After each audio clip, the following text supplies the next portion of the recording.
Hey, and welcome to the Deliberate Exchange. This is Chelsea, and I'm so happy that you are here listening. I want to talk about the days where you wake up and everything technically is fine. Like you slept well, you ate breakfast, you did the things that normally make you feel good. Maybe you even went for a walk or to yoga or had a great conversation, and yet something feels off. You're irritated. Everything feels heavier than it should. The smallest things are bothering you. Like you're getting like super reactive. And now you find yourself snapping at the people that you love over something absolutely insignificant. And then your brain does what brains are really, really good at doing. It starts looking for something that's wrong. Like, why am I feeling this? What's causing this? What do I need to fix? I had one of those days today. And what stood out wasn't the mood itself, but it was watching how quickly my mind wanted to explain it away. Like my morning started beautifully. I slept well. Like my watch told me that I got like 95 score and got all the requisite hours. I had a great breakfast. I went to a great Qigong class. Nothing dramatic happened. Even after the Qigong class, I took a little walk to the farmer's market. But somewhere between leaving class and walking through the farmer's market, I felt this overwhelming sense of being alone. And like not lonely in the sense that like I'm physically by myself, but like it felt like I had nobody to share experiences with. And like that's not inherently true. Like I have Kevin, I have the community that I'm a part of in the space, I have my own community, but it was this quiet ache sitting underneath everything. And so I came home. I had a couple moments where I was like super irritated and I was very short with Kevin and I apologized, but I was impatient. And of course afterwards, like I'm sure you've had this happen. Right? Maybe somebody leaves a cupboard door open, or the dishwasher isn't unloaded, or somebody chews too loudly. And suddenly you're acting like they've committed some really terrible offense. And I'm not even in my luteal phase, which is usually when this comes up. The thing itself isn't actually the thing. It's just where the emotion ends up landing. And too often we assume emotions originate where they appear. But I have compelling data that is not true. Emotions will surface or come up typically somewhere completely different than where they actually began. Like the irritation that I felt this morning wasn't about water around the faucet. The exhaustion isn't necessarily because today was hard. Sometimes what we're feeling has been building for days, sometimes even weeks. It's very similar to the women in my community or the people that I've talked to or spent time with who have quit drinking. And certainly in like the beginning stages of quitting drinking, and they've had a lapse of some description.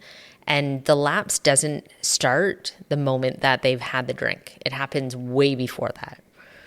Because our nervous system doesn't always process emotion the moment that something happens.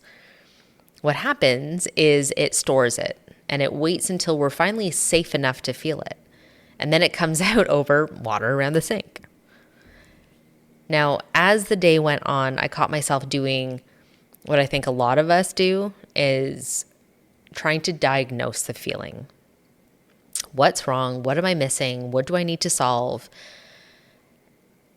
And because of the work that I do in myself and with my clients, I realized that that was my first mistake. I'm not saying that curiosity is bad. Curiosity is actually really, really important, but I skipped a step. I was trying to understand the feeling before I had actually allowed myself to have it. I'll repeat that. I was trying to understand the feeling intellectually before I had actually allowed myself to have it. There is a difference here. Sometimes we can become detectives before we become witnesses. and we'll interrogate ourselves instead of actually listening to what the fuck is going on. As I sat with it a little bit longer, I realized that there was something underneath it. No surprise there. I have been carrying around some hurt around a friendship. There's been tension, there's been distance, there's been conversations that haven't happened, and I feel like I've been ignored. And that just fucking hurts. And none of that actually happened today. Those events happened earlier. Today was simply when my nervous system had enough space to say, can we deal with this now? Can we look at this part now that feels ignored and hurt? And that's something that we forget. We assume emotions happen in real time, but they don't. Not always. And sometimes today's mood belongs to whatever happened yesterday or the day before that or the day before that. And there's also something that I've been noticing lately, that when we are emotionally carrying something, our capacity changes. Not worth or discipline, but our capacity. And we confuse those things. We'll tell ourselves that we're lazy, we're unmotivated, undisciplined, when really our nervous system is using more energy than we realize. Think about your phone for a second.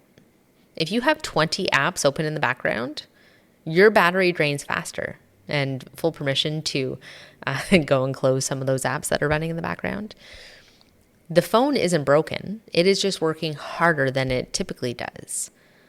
And I think that we're just like that. When we're carrying grief and uncertainty, when we're carrying any kind of relationship tension and disappointment and things that we want to say but we're afraid or don't understand how to say it, our brain is actually doing so much more work behind the scenes. It's monitoring, it's trying to make sense of things, it's scanning for safety, and that takes more energy.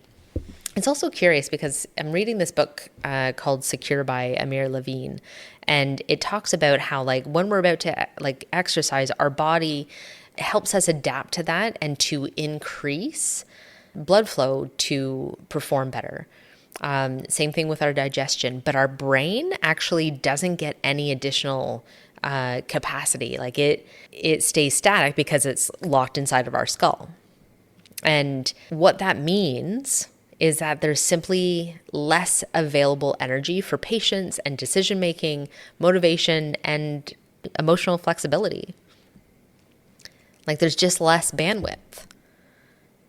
And that I find incredibly compassionate, because it changes the conversation from what's wrong with me to what am I carrying? One of the things that has helped me tremendously over the last few years is realizing that emotional regulation isn't making yourself feel better. It is reducing resistance to how you already feel. There's a difference here. I didn't wake up today and force myself into gratitude and everything is fucking awesome. I didn't tell myself to stop feeling sad. I didn't pretend that everything was okay.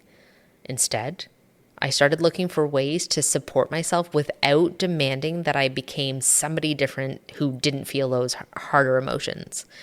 I clean my car. I clean my environment, my physical environment, because that always helps me. There's something about creating order in my physical environment that creates more spaciousness in my mind. Not because cleaning fixes emotions, but because it removes one more thing my brain has to deal with or carry. And it didn't erase the sadness, but it, as I'm kind of working through this low mood, low feeling, I jumped on the walking pad. And this was a curious kind of thing that happened. A few hours earlier, I decided I was going to walk. I wanted to get my steps in. Don't want to walk in the fields because there's ticks. Don't want to drive into town to walk. So get on the walking pad, which we just got. And I put it on 10% incline because I got to go hard, right? And I did 8 minutes before I said, fuck this. I wanted nothing to do with it. So I got off. And then couple of hours later, I got back on.